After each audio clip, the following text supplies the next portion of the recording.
All right, everybody, welcome back for another deep dive.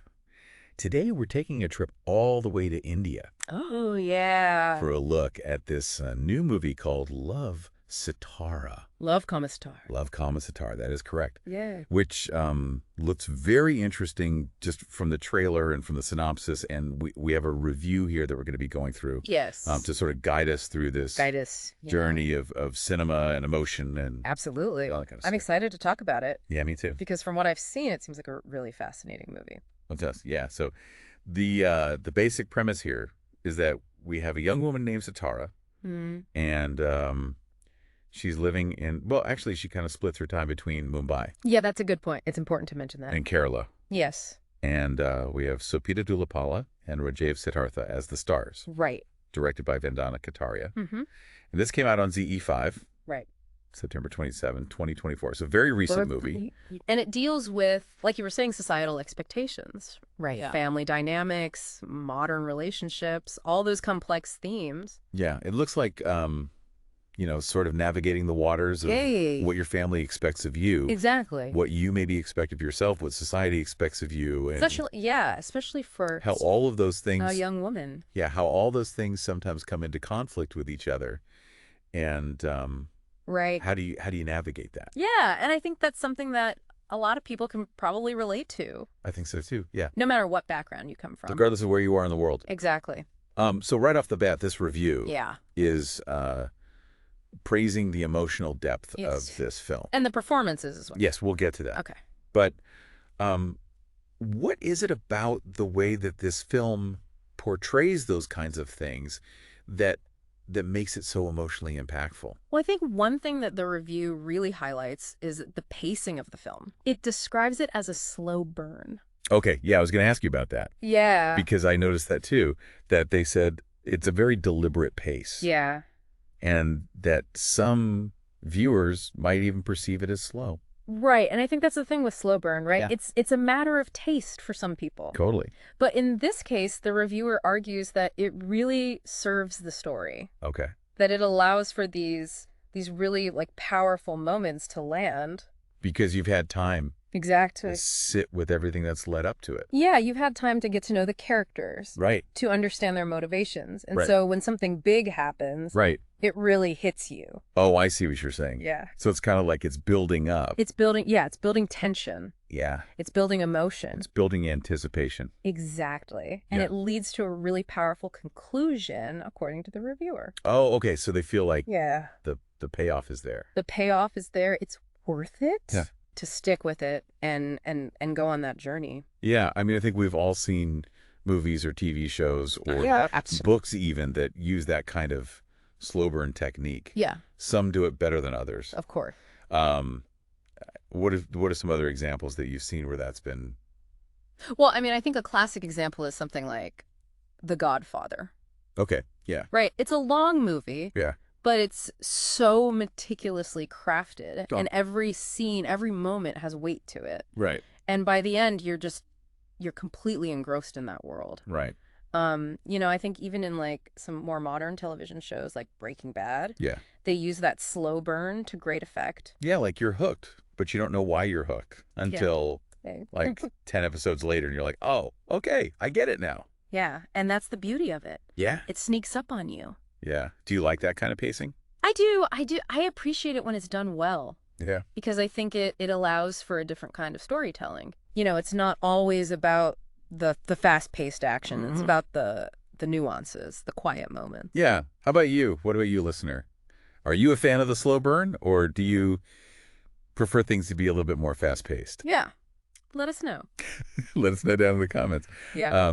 But yeah, so going back to the performances, Yeah. they were really praising Sobhita Dhulipala Yeah, she's fantastic. and Rajeev Siddhartha. Yes. And their chemistry apparently is just like off the charts. Off the charts. Yeah. The review mentions like this real authenticity to their performance. Okay, so it feels real. It feels real. Yeah, like you believe that these are real people Yeah. going through these real struggles. They're not pulled out of it by, Exactly. like, oh, that's just an actor reading line. Right. It's not forced. It's very natural. Yeah. And I guess that also speaks to I think so. the directing as well. Oh, absolutely. To be able to pull that out of your actors. To create that space for them to be vulnerable and real. Yeah, that's really interesting. Yeah. So, we talked about the locations a little bit, Mumbai and Kerala. Yeah. Now, I've never been to India. I haven't either. Have you, listener? Let us know.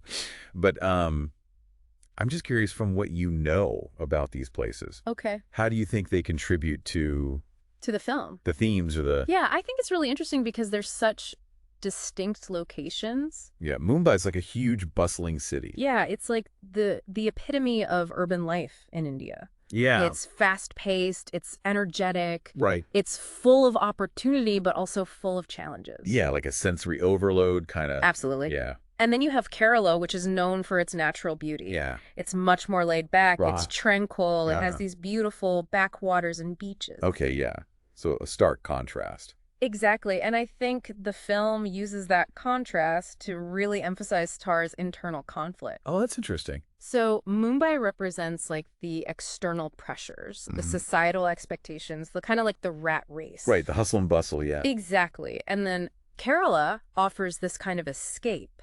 Like a respite. Yeah, a place for reflection or introspection. So like her internal world is represented by... Yeah, in a way. Kerala, and her external world is represented by Mumbai. Yeah, I think that's a really clever use of setting. That is really interesting. Yeah. So one last thing I want to touch on is the music. Yes. Because I'm a sucker for a good soundtrack. Me too. And the reviewer was raving about Yeah, they were very enthusiastic about it. the music in this film. Especially the songs by Siddhartha. Right, Sangeet and Siddhartha. Yeah. Specifically, they called out Ungli on Pay. Yeah. And Hi Dil Daria. And they described it as evocative, which is... Yeah, that's a good word for it. A very good word to use. Yeah. But for our listener who hasn't seen the film and hasn't heard this music yet, can you kind of break down why they're so powerful? Yeah, so Ungli on Pay, from what the reviewer says, it really captures that like initial spark of romance. Okay. That longing that you feel when you're first falling for someone. And it's supposed to be a very beautiful and kind of like wistful song. I see. And then Hi Dil Daria. Yeah. This one is more about Sitara's emotional journey. Okay. It speaks to her vulnerabilities, the complexities of her relationships. Right. And it's supposed to be a very like powerful and moving song. So they both kind of have their own purpose within the narrative. Yeah. And I think what's important to note is that these songs aren't just like background music. Right. They're really integrated into the storytelling. They enhance the emotional weight of certain scenes. They underscore what's happening. Exactly. And they give you a deeper understanding of the characters' inner lives. Yeah. Music can do that. It can be so powerful. Yeah. It can be so powerful. Yeah. So what are some of your favorite movie soundtracks? Oh, man, that's a tough one. I know, right? There's so many good ones. I mean, I've always loved the soundtrack to Amelie. Oh, yeah. It's so quirky and whimsical. It just perfectly captures the tone of that film. Yeah, and it takes you right back to that world like as soon as you hear it. Instantly, yeah. Another one that I really love is the soundtrack to The Social Network. Oh, yeah, that's a good one. It's so, like, eerie and intense. Yeah. And it really adds to the whole, like, unsettling vibe of the film. Yeah, and it's so different from Amelie. Completely different. So you can see how versatile film scores can be. Absolutely. Yeah. What about you, listener? What are some of your favorite soundtracks? Let us know. Yeah, we'd love to hear from you. So yeah, this Love Sitara. Yeah. It's looking like a must-watch. It does, doesn't it? I mean, we've got the slow burn pacing. Right. It really draw you into the story. Yeah. We've got these amazing performances by Sobhita and Rajeev. And we've got these really evocative settings. Yeah. And this beautiful music. And the music. All coming together to tell this. It's a recipe for success. Yeah. This complex story about a young woman trying to find her place in the world. Yeah. And I think it's a story that will resonate with a lot of people. I think so too. Yeah. So, you know, at the end of the day, it looks like Love Sitara is a film that asks us to reflect, to consider how cultural expectations, societal expectations, all those external pressures, how they affect our lives, our choices, as we navigate them, our relationships. Exactly. Yeah. So with that in mind, I I think it's time for our final thought-provoking question. All right, hit me with it. So, listener, How do you think cultural expectations influence relationships in today's world? That's a good one. Yeah, think about that. Yeah. Think about it. Let us know. Let us know. And in the meantime, Yeah, definitely check out Love Sitara. please do. You can find it on ZE5. It's streaming now. Yeah. And as always, we want to find more great movies to watch. Head on over to MovieKaTicket.com. That's the place to be. And until next time, happy watching, everybody. Happy watching.